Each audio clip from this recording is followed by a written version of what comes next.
The Economist.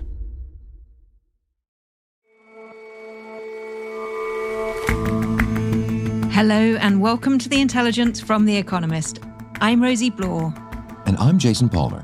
Every weekday, we provide a fresh perspective on the events shaping your world.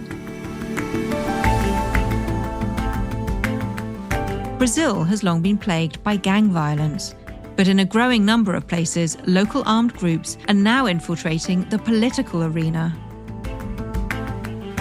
And if I say the word badminton, I know what comes to mind. Computational fluid dynamics. Seriously though, in few sports is the gentle movement of air so consequential. We look at attempts to design the most breeze-free badminton arena.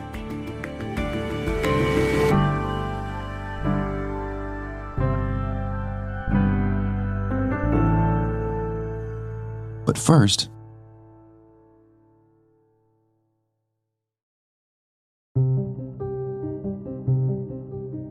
the chaos that gripped South Korea yesterday has continued into today. It threatens political instability for a long time to come.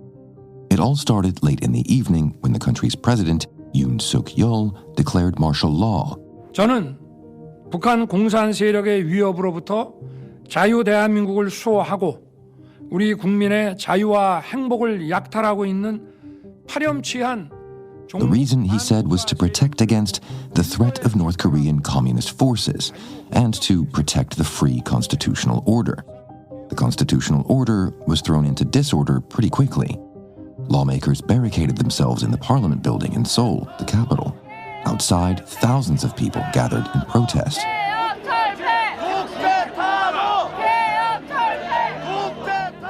Their martial law marching orders in hand, armed forces broke into the parliament.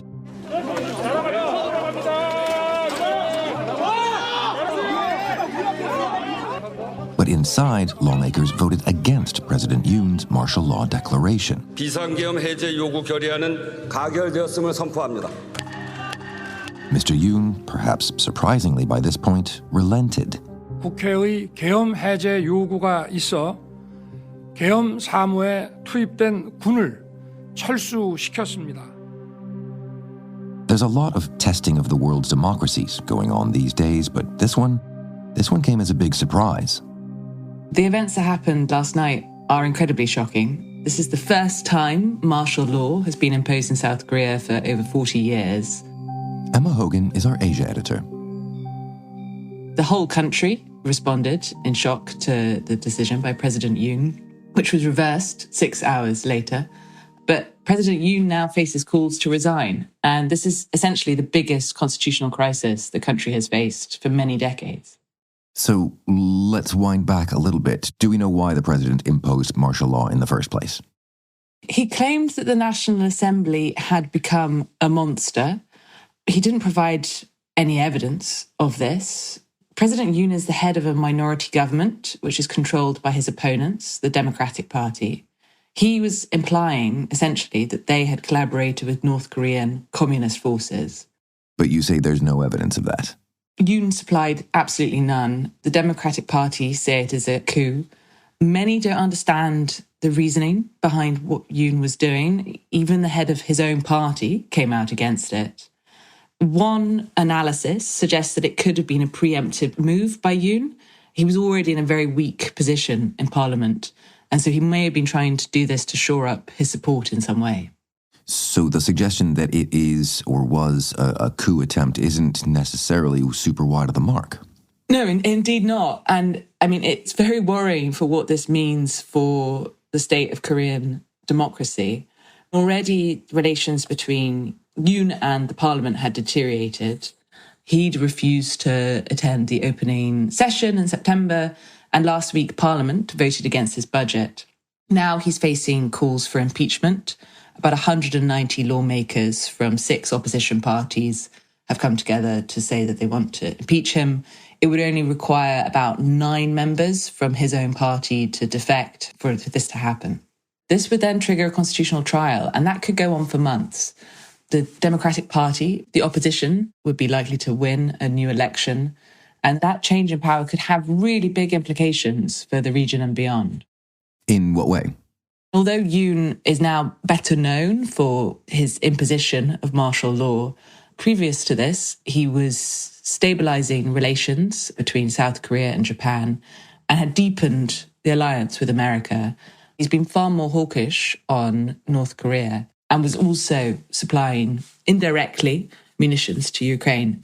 By contrast, the Democratic Party are slightly more skeptical of Japan because of its historical abuses in the country. They favour engagement with North Korea and they're opposed to direct aid to Ukraine. So this may just seem like an event in South Korean domestic politics, but actually it has huge political reverberations across the world.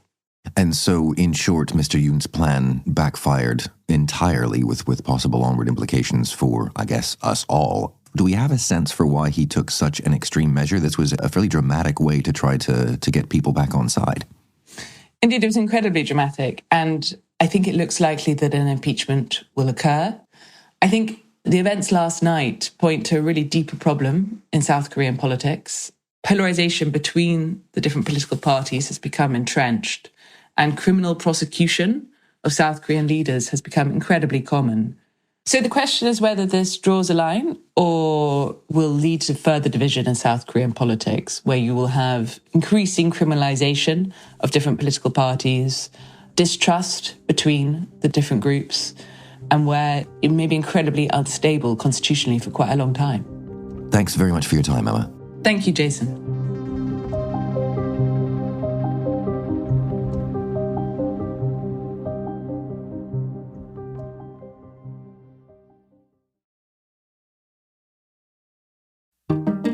On an upcoming special Christmas show, our writers and editors will be discussing the books they've been reading that best predict what the future will look like. We want your recommendations too. Is there a book that you think tells us what's coming next? It can be fiction, nonfiction, recently published, or centuries old. Send an email, or even better, send a voice note to podcasts@economist.com with your recommendations.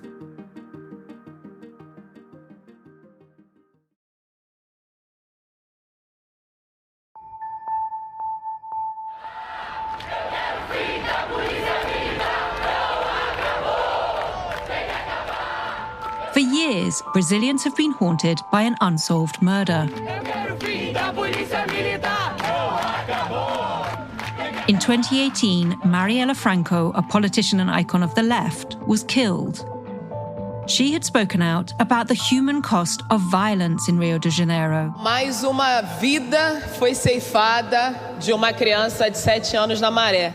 And the growing links between drug gangs, militias, and local government. Those views may have cost her her life. 2 former policemen were recently convicted for that murder. They were sentenced to a combined 138 years in prison. Isso chegou para os senhores Rony Lessa e Elcio de Queiroz. Os senhores foram condenados pelos jurados do 4º Tribunal do Júri. Justice has been done, the judge said.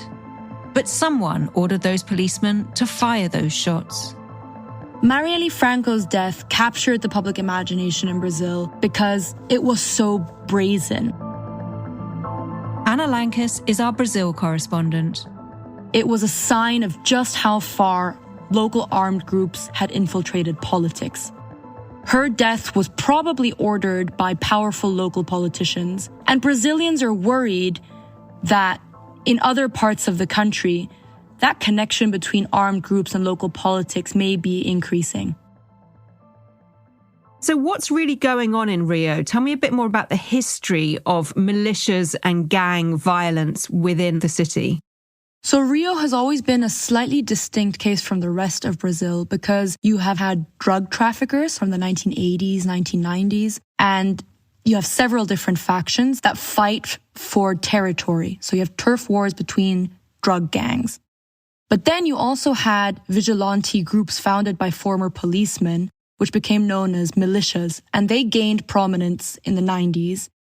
And they initially had a lot of support from favela residents, neighbors of drug gangs that were terrified by narcos, and local politicians. So in fact, Brazil's former right-wing president, Jair Bolsonaro, when he was a congressman, sometimes praised the militias. Se vê livre da violência. Naquela região onde a milícia é paga, não tem violência. People thought that they were really bringing order to places that had none. Then the militias started looking much more like gangs. They started getting into drug trafficking themselves, and they started charging residents in areas that they controlled for a security tax. So they started extorting people. And in many places that the militias control, you have to pay a tax for electricity, gas, public transport. So Rio has a lot of violence because of battles between militias and local drug gangs. The rest of Brazil looks slightly different. So what's going on elsewhere in Brazil? You've long had drug traffickers, but you didn't really have this presence of the militias. Now what's happening is that the drug traffickers in some places like Sao Paulo are increasingly funding or seem to be funding local politicians. So I'll give you an example. Sao Paulo has long been safer than Rio. Rio has a homicide rate of around 21 per 100,000, and Sao Paulo has a homicide rate similar to Delaware. And that's because it's controlled by a single gang, the First Capital Command, or PCC by its Portuguese acronym. The PCC was founded by inmates as a mutual defense organization after a prison massacre in Sao Paulo in 1992. But it spread massively as Brazil's incarceration rate ballooned in the 2000s. So today it's South America's biggest gang. And it's also starting to get involved in politics and launder its money in the legal economy. I spoke to the person that has done the most to prosecute the PCC. He's a public prosecutor for the state of Sao Paulo. He's called Lincoln Gakia.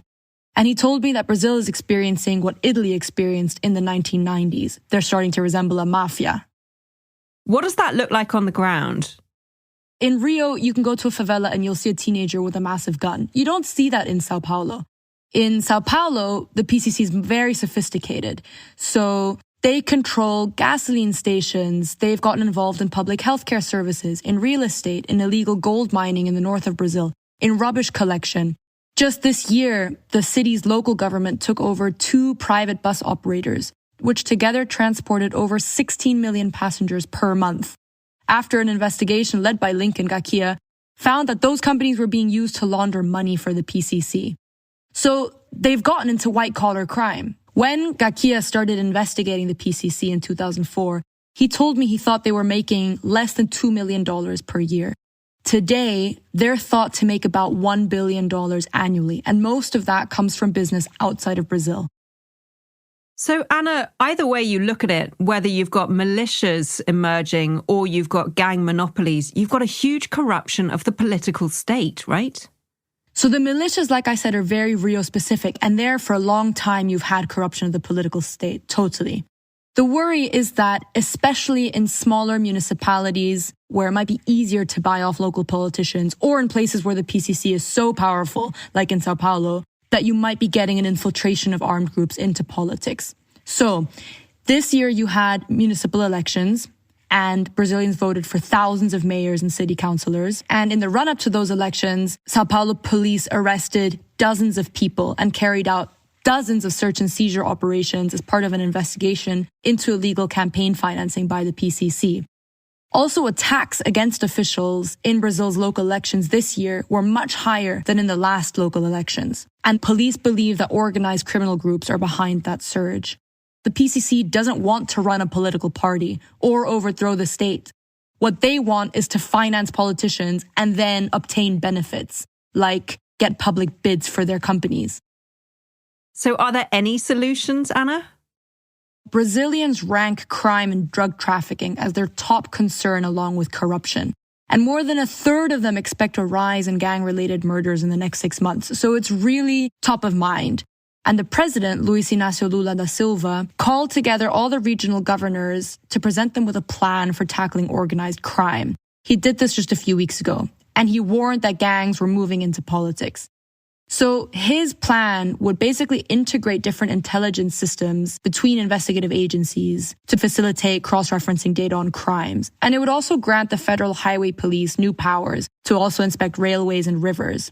But some governors are pushing back hard. They think that the federal government is taking away states' rights to set security policies. I spoke to some security analysts, though, that told me that the lack of national integration on security policies is precisely what may be allowing gangs to infiltrate lower-level politics. So if Brazil wants to kick out the gangsters, it first has to unite the governors. Anna, great to have you on the show. Thank you. Thanks for having me, Rosie.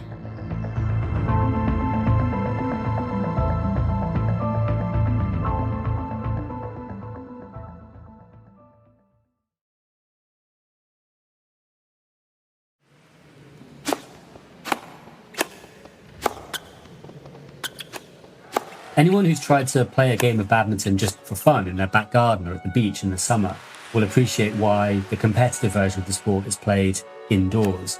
The shuttlecocks are so light and they're sort of covered in feathers, even the slightest gust of wind is enough to send them going sort of completely off course. Tim Cross is a senior science writer at The Economist. But it turns out that even indoors, you can't eliminate the effect of wind entirely. So the way that the ventilation system in the hall works, or even people opening and closing doors, can have an effect. And so for that reason, we've now seen some Indian researchers who've decided they're going to seize this bull by the horns and do some pretty hardcore computational fluid dynamics modelling of what the absolute best way is to design a badminton arena to minimise this problem. And this problem is such that it really needs some hardcore computational fluid dynamics to solve. It seems to be, yeah. So if you look at the most recent Olympics, there were a couple of American players who were knocked out kind of early. And one reason they gave for their early exit was that they hadn't quite mastered the drift of their shuttlecocks in the arena, which was newly built for the games and they hadn't played in before. If you go back even further, you can find even more dramatic examples. So at the Asian Games in South Korea in 2014, the Chinese team accused the South Koreans of fiddling with the aircon to try and give the home team an advantage. So what's the nature of the solution here? Are we changing the shape of the arena or the way the ventilation system is made? What's going on? So really it's both. And if you want to properly fix the problem, you have to design the arena with this in mind. And that was the upshot of this paper that we're talking about, which was published in a journal called Physics of Fluids by a group led by an engineer called Karthik Jayanarasimhan from the Savita Institute of Medical and Technical Sciences in Chennai. And they looked at a kind of common design for a lot of sports arenas, which is a barrel roof design. So if you imagine something like a water barrel or a Coke can, and you cut it straight down, so you cut it along the long axis and then plonk it on top of an arena, give it a sort of semi-cylindrical roof, I guess a little bit like a Dutch barn or a train carriage or something like that. And this is a reasonably common, reasonably popular design because it gives you plenty of vertical room, which you also want, both to get the spectators in and because some of the shots can go quite high. It gives you nice unobstructed sight lines and it's, reasonably cheap and reasonably strong. And they looked at two different ways of ventilating it. So in one of those designs, they had the ventilation holes at the gable ends of the building. So if you imagine the building is a train carriage, the air is kind of flowing down the length of the carriage from the front to the back. And in the other example, they swapped the holes round, so they were on the front and back walls. So again, if you imagine it's a train carriage, the air is flowing kind of crossways from the left-hand seat to the right-hand seat and out. And then for each of those configurations, they looked at 3 different roof heights, which gave them 6 different arena designs to have a look at. Okay, and what came out on top for elite badminton players? So after they'd crunched all the numbers, it turned out that the best design was one with the ventilation openings on the gable end. So in other words, at the front and back of the train with the ventilation running down the carriage, as it were. That gave you the calmest conditions on court. And importantly, it did it without sort of compromising the ventilation too badly so that the people inside won't find it unbearably stuffy. And so do you think this is the sort of research that will inform future arenas, or are we just going to know what the perfect solution is and know that we're not there? I think it might eventually. And I mean, the thing is, badminton in the West maybe is more like a pastime than a serious sport, but that isn't true everywhere. So in East Asia, in places like China, Japan, India, it's competitive sport. It's quite big business. So if you're going to design an arena primarily to play badminton in, or even if you're just going to design a multi-use sports arena, guys playing basketball or indoor football or whatever, they aren't going to complain if there's a little bit less wind indoors. So it seems to me, there's no real cost to doing this and potentially some benefit. So yeah, maybe we will see arenas built like this in future. Tim, thanks very much as ever. Thanks, Jason.